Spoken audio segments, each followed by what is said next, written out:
Hi friends, வணக்கம். இது எங்கள் வீட்டு வாசல் தான். எங்கள் வீட்டு வாசலில் ஒரு சின்ன கோலம் போட்டுட்டு எங்கள் வீட்டு பூஜை அறையில் ஒரு பூஜை பண்ணிட்டு மா மத்தியானம் லஞ்சுக்கு என்ன பண்ணலாம் அப்படின்னு யோசிக்கும் போது என் பசங்க நான்வெஜ் பண்ணலாம் அப்படின்னு சொன்னாங்க. சரி, சிம்பிளாக ஒரு ஒரு 300 சாப்ஸ் வாங்கின சொன்னேன். அந்த சாப்ஸை வந்து ஒரு வெறும் சாம்பார் வெங்காயம், மிளகு, கொத்தமல்லி போட்டு நல்லா பெப்பர் ஃப்ரை அதை சாப்ஸ் நல்லா சாம்பார் வெங்காயம் போட்டோன்னே ரொம்ப நல்லா இருக்கும் அந்த டேஸ்ட்டு. அதனால அந்த ஒரு மாதிரி கிரேவி பண்ணிட்டேன். அப்புறம் வந்து மார்னிங் வந்து என்ன பண்ணேன்னா, சமையலும் முடிச்சுட்டேன். கிடையாது என்ன சமையல் பண்ணேன்னு பார்க்கலாம். White rice. காலையில் பிரேக்ஃபாஸ்ட்டுக்கு வந்து சேமியா உப்புமா, அதுக்கு சட்னி, இது வந்து ரசம், சப்பாத்தியும் பண்ணேன். என் பசங்களுக்கு சப்பாத்தி கேட்டாங்க. அப்புறம் சங்க் இருந்தது, அது கொஞ்சம் கிரேவி மாதிரி பண்ணேன். அதான் சட்னி பண்ணது. அப்புறம் கொஞ்சம் பழைய சாதம் இருந்தது, அதையும் நான் எடுத்து வச்சுட்டேன்.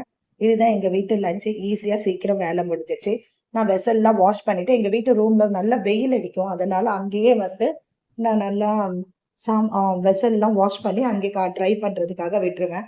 பக்கத்துலேயே துணி, அப்படியே துணியும் வாஷ் பண்ணி போட்டுட்டேன். இதுதான் பாருங்க, மார்னிங் எவ்வளோ வெயில் அடிக்குது பாருங்க. Home sweet home.